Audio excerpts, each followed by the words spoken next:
2 Maccabees 6:31. So in this way he died, leaving in his death an example of nobility and a memorial of courage, not only to the young, but to the great body of his nation. Shalom, shalom, Nisharala. Before we begin, I want to start off by giving all praise, honor, glory to Yahweh, Bahashem, Yahushua, Bahashem HaKadosh. Double honor to the elders and apostles of Great Millstone. Peace and salutations unto the elect. Okay, today's lesson is going to be more of a, I just wanted to bring out this story, so it's going to be quick. It's going to be a little quick hit, but I just wanted to bring out this story because I thought, this was a very good example to be, looking into with everything that's going to be coming. You got there's a lot of stuff, that's going to be coming. Jacob's trouble is around the corner. And with all this, we gotta strive to be honorable and to be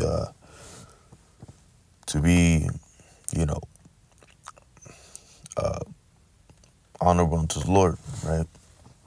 So this is 2 Maccabees, and I'm gonna start from 18. All right, 2 Maccabees 6:18.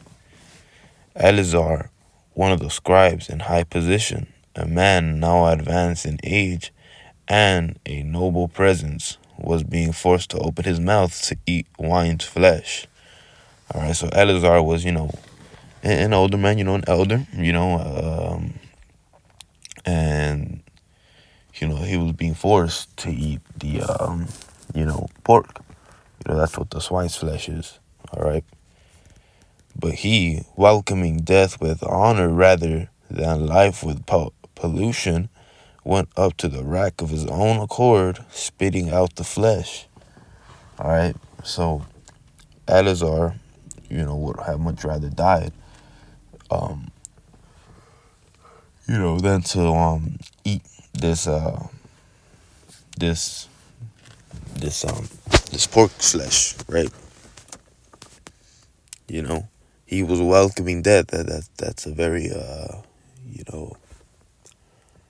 that's a very heavy scripture, because you don't just welcome death, and this person has so much, Eleazar had so much love and admiration for the Lord that he decided, he was just gonna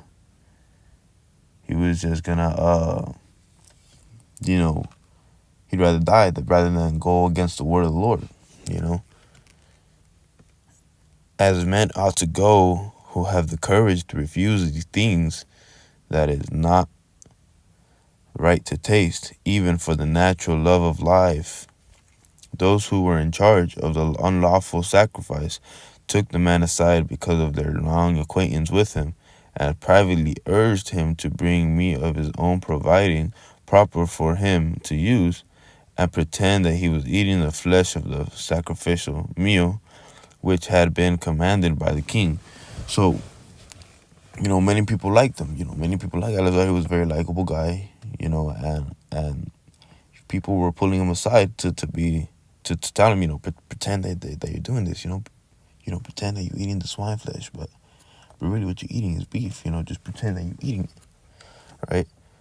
So that by doing this, he might be saved from death and be treated kindly on account of his old friendship with them, but making a high resolve worthy of his years and the dignity of his old age, and the gray hairs which he had reached with distinction, and his excellent life, even from childhood, and was moreover according to the holy power given law.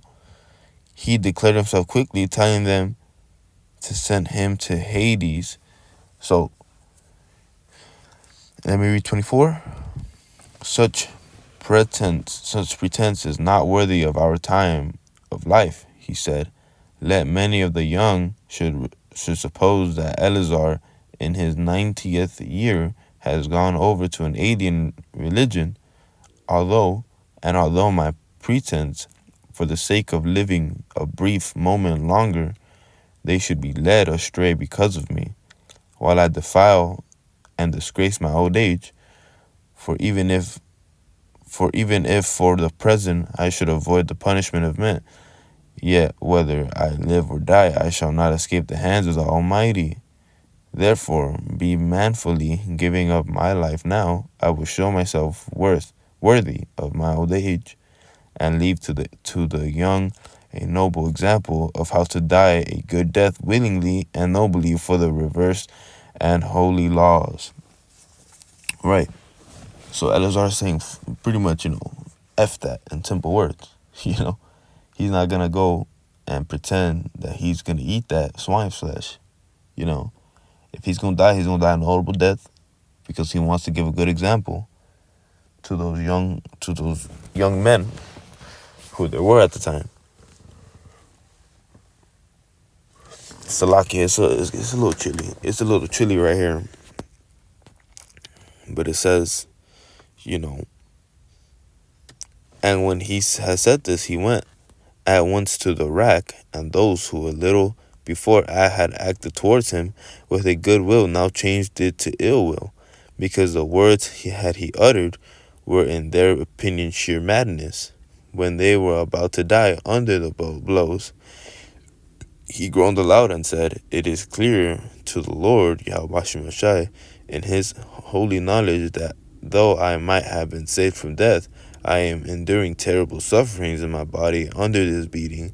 But in my soul I am glad to suffer these things because I fear him." That's heavy because this guy is being tempted with the flesh. He's being actually tortured in the flesh. Yet in his soul he is happy. Because in his soul he's happy. He's just saying call Yahweh Shai. Tawada Yahweh Shai. Because he's able to endure these sufferings. Because the Lord allowed him to endure these sufferings. Right? So in this way he died, leaving in his death an example of nobility and a memorial of courage, not only to the young, but to the great body of his nation. And who is his nation? Israel. Right? So, that's pretty much it. Like I said, I just wanted to make this quick hit, make sure, because this story will really, really hit home for me because, when these times, we're gonna need, that extra bit of help that we can get, right? So, we're gonna need the extra bit of help we can get. We're gonna need the extra bit of help we can get, and